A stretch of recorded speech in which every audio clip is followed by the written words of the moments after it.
Hello everybody, and welcome to Saturday. And for this rather bright and sunny Saturday, too bad, wish it would rain on these days that it's supposed to be gloomy. But whatever.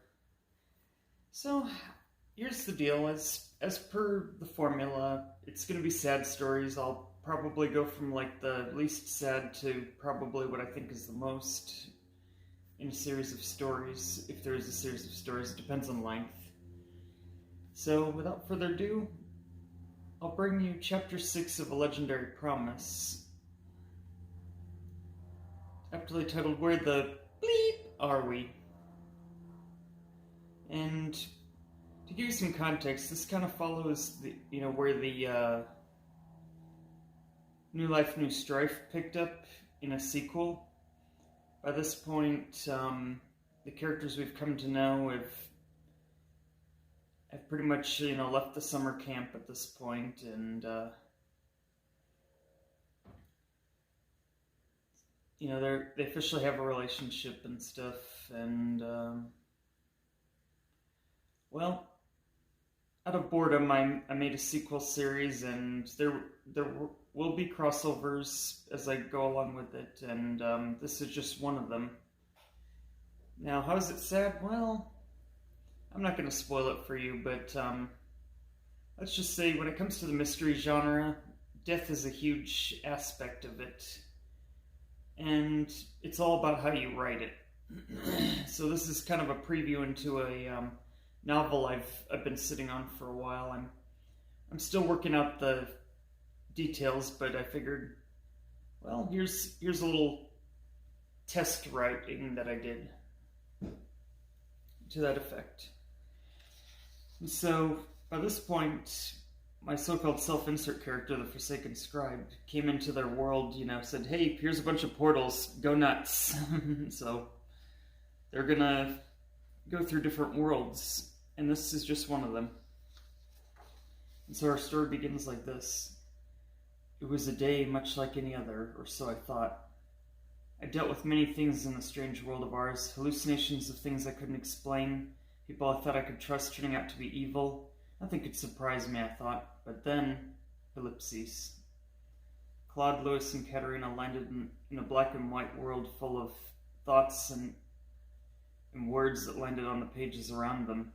I said, weird, it feels like we're in a book now. No sooner had Claude said that, the words appeared on a blank page. I said, whoa, I can see your words now. Where the hell did we... Oh my, they're my words too. Katerina said, it seems I can read what you're thinking too, so be careful if you have anything you don't want me to know.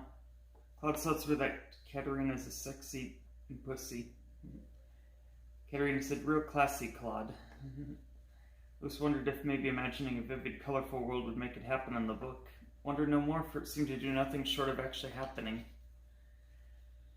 I said, I guess until further notice we'll call this the thought universe, where all conscious thoughts take form. The question is, whose words are those? He pointed to the words near the chapter heading. A silver blue fox in a trench coat came out of hiding. Hello, Elsa, you've been sent here too, eh? She introduced herself as Lila. The others introduced themselves too. I said, what do you mean, sent here too? I said, well, some weird entities that we have no ID on have been showing up lately. As decent a forensic mystery solver as I may be, this one is beyond even me. However, I deduce you all ended up here as well. A being that had no matching tail colors to Adam the Forsaken showed up with significantly more fur and other animal features than the different iteration. Cloud said, it's you. I said, whoa, don't be so accusatory of him. He's been through a lot.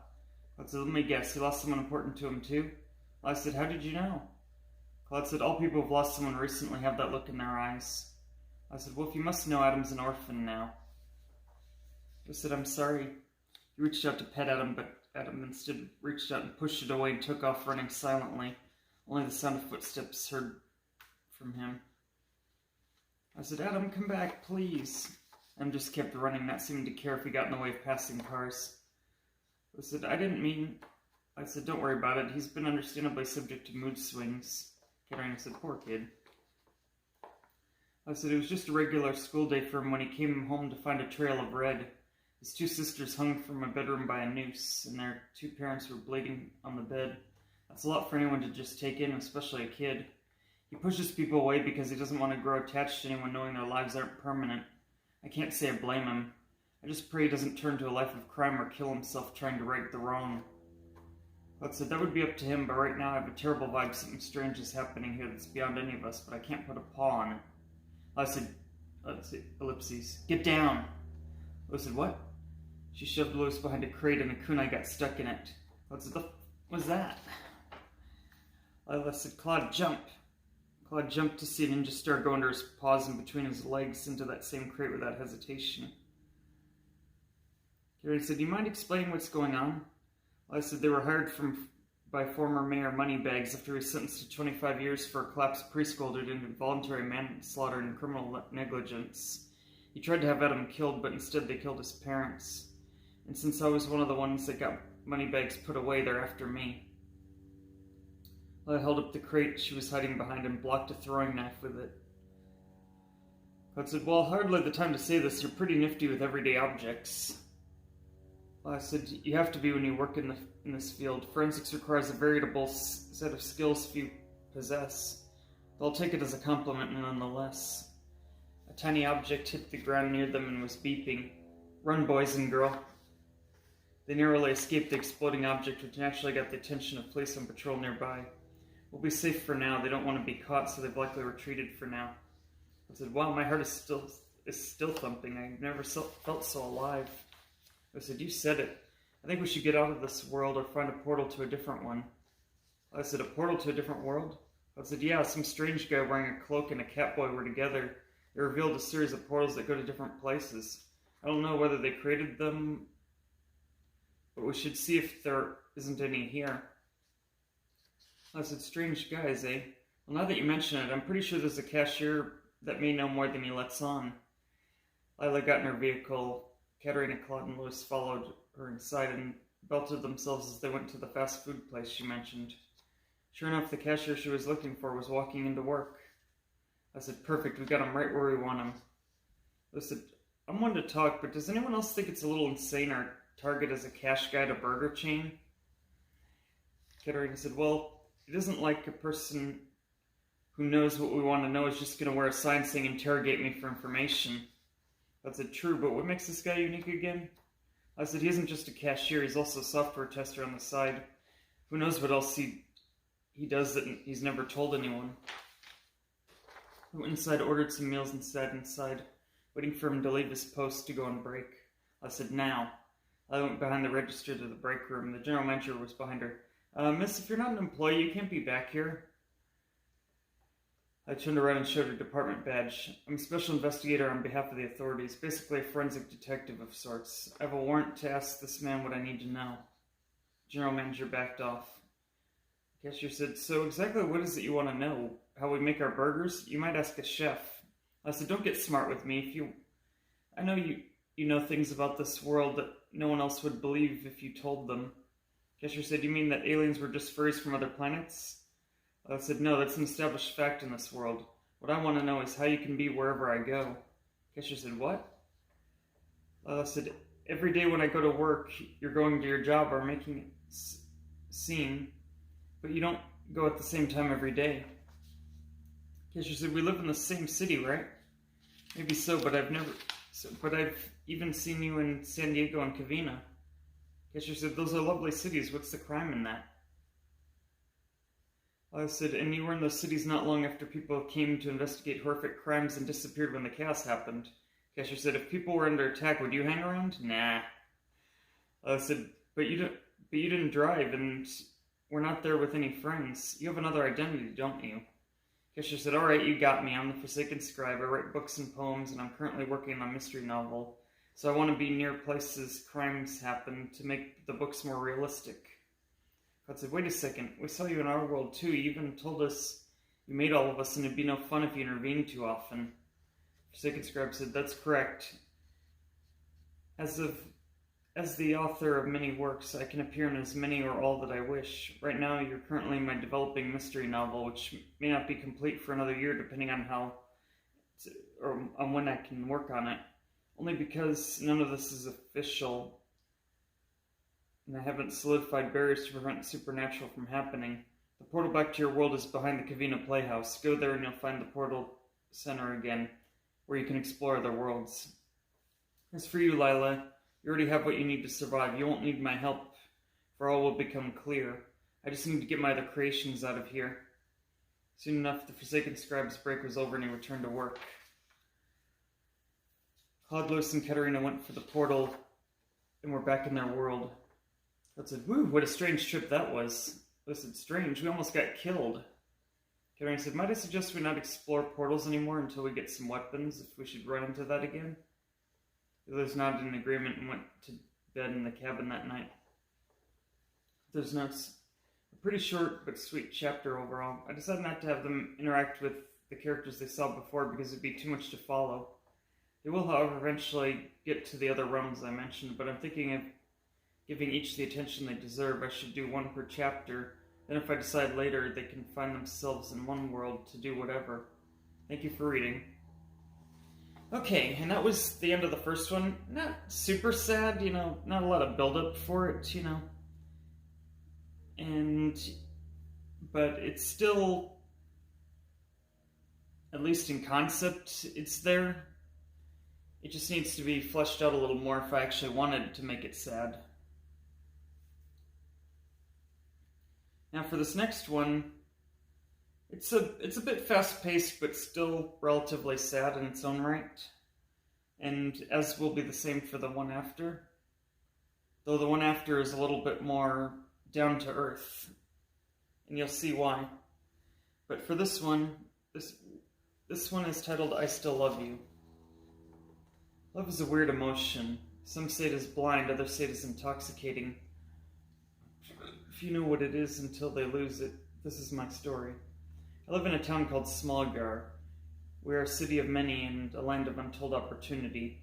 It was here I met the love of my life, Sina. She was a tall and beautiful woman with pink hair, 2 beautiful tiger ears, fur striped to mix with pink and blue patterns. I gathered the courage to ask her out. We went to a beach and enjoyed the sand between our paws.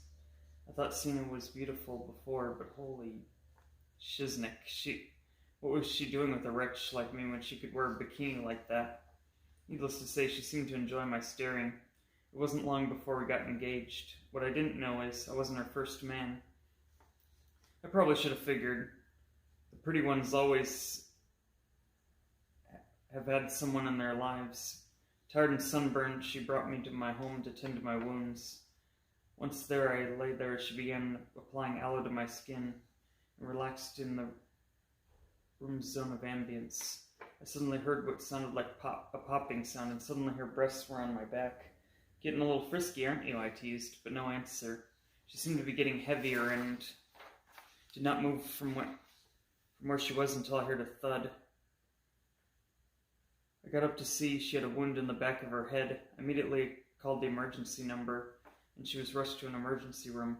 Unfortunately, despite multiple surgeries to remove the object and fix the wound, it was of no use. I could hear her whisper, "I still love you," as her soul whisked away to the afterlife. Weeks later, the murderer was found to be one of her exes, who was one of those that if I cannot have her, no one can types. That son of a Biscoff airline cookie shall not survive life in prison. This I am sure. I visit her grave every year. My friends tell me they are sorry, but I should find a new girlfriend. They don't understand. We had something special. No one before her ever gave me a chance, and no one after ever will. No one likes a man who's lost it all, even if they did. It wouldn't be the same. A more compassionate soul our world may never again know. She was the kind of person who would rescue a kitten from a river and feed it the last of her food, even if it meant she starved.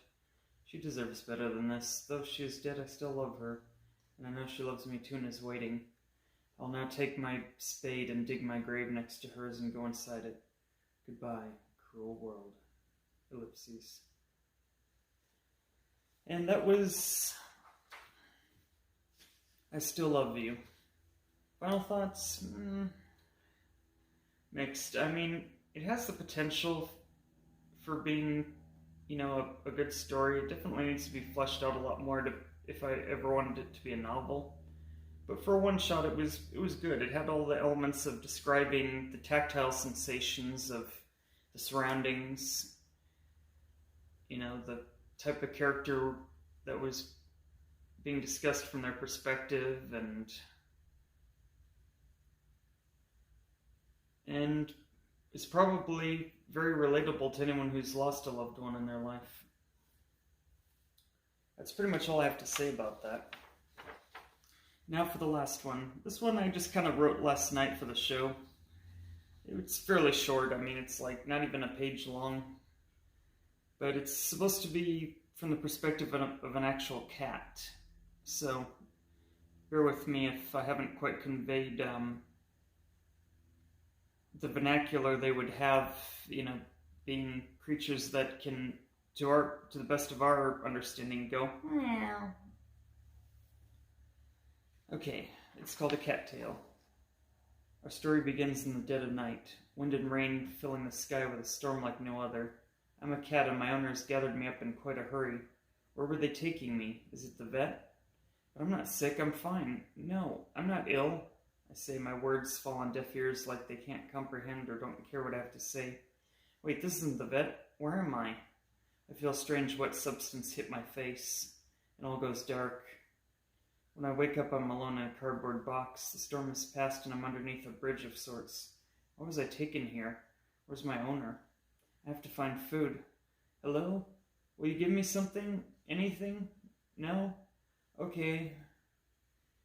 I feel myself getting weak. My tummy won't stop rumbling. Fading. No, not like this. I'll be good. Please, take me back. Time passes. I feel like I'm drowning even though I'm not in water. My entire body hurts. It won't stop lurching. I come to meet you, Mom. All conscious thoughts fades in a final shriek. And that was A Cat Tale. Now, you're probably wondering, drowning but no water? Well, let's just say I kind of looked up what the active dying process is like, and basically your lungs fill with fluid and stuff, and no matter how much they try to suction it out, it's just going to keep refilling until eventually you drown in it. And you may not even be aware of it when it's happening. It's hard to say. Because what you can convey in that state, is your mind completely shut off. What's all that about? But yeah, you could look it up. I mean, I think I found it on a hospice care article or something. So I figured they'd know death best of anybody, having seen it probably more times than anyone. Rivaled only by a gravedigger who's had to take their bodies and bury them accordingly. But yeah, that's our show for today. Fairly short, fairly somber, but it is what it is. If you have any recommendations for sad stories for next week, feel free to suggest them at the social media links below. I'll have the playlist at the very bottom as usual, and you can also support us at the website, also in the description, probably more near the top, the way I've been doing things. And thank you for watching, and feel free to like, comment, subscribe, ring the notifications, you know all that jazz. This has been the Forsaken Scribe, out.